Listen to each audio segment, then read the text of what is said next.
You've probably heard that you should keep your spine in neutral pretty much whenever you move, and the thought is that spinal flexion is an injury mechanism specifically for the discs in the lower back. But is keeping your spine in neutral actually protective against low back pain? And is it even possible to keep your spine in neutral as you move throughout the day?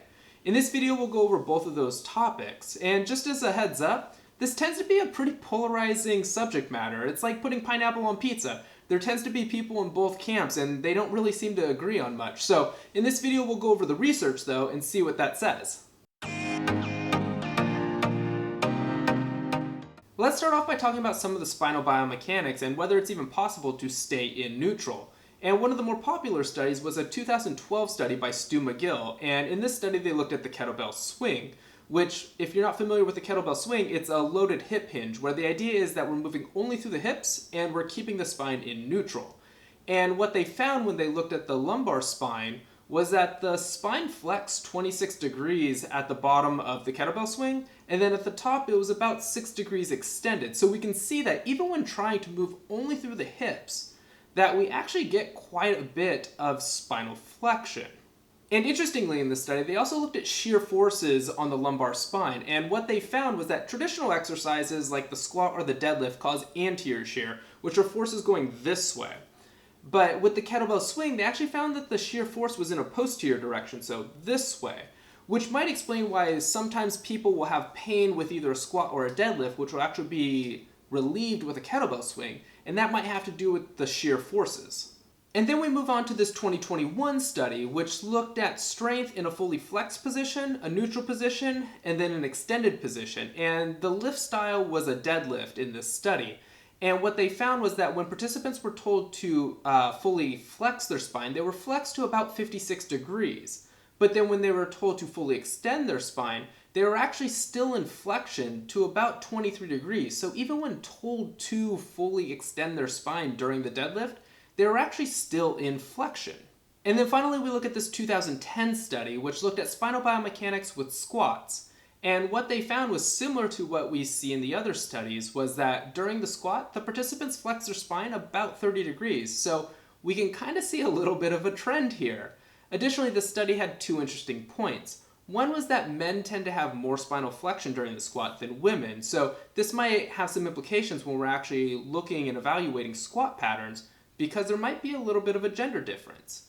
Additionally, what they found was that once they actually loaded the participants with the barbell, and in this study they loaded them with 50% of their body weight, was that the lumbar spine went from an extended position to a flexed position once it was loaded. So before actually even squatting, once they loaded them with the barbell, their spine was actually already in spinal flexion.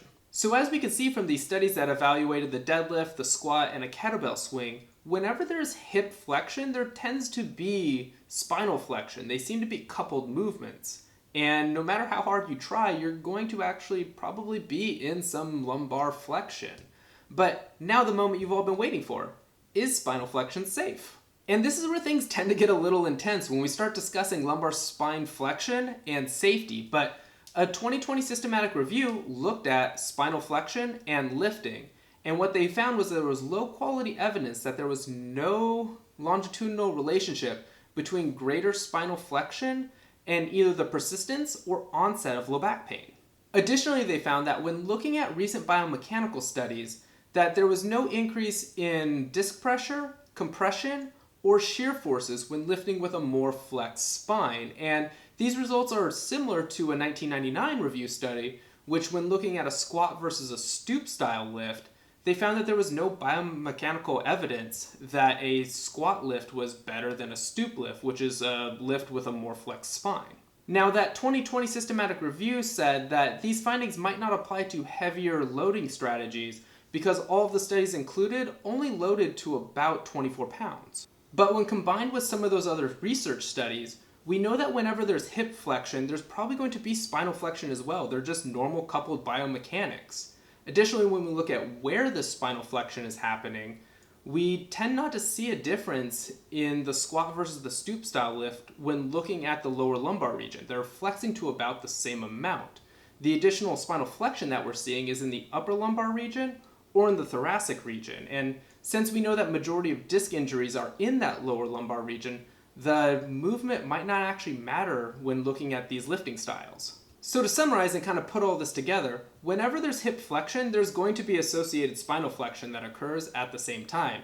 They appear to be normal coupled biomechanics. And since spinal flexion occurs pretty much all the time, that there's likely other factors that contribute to the development of low back pain or to low back injury, such as load management. So even though we see spinal flexion occur, that doesn't mean that we want to just change up our technique quickly. We still want to gradually increase the loads in those positions so that our tissues can adapt to them.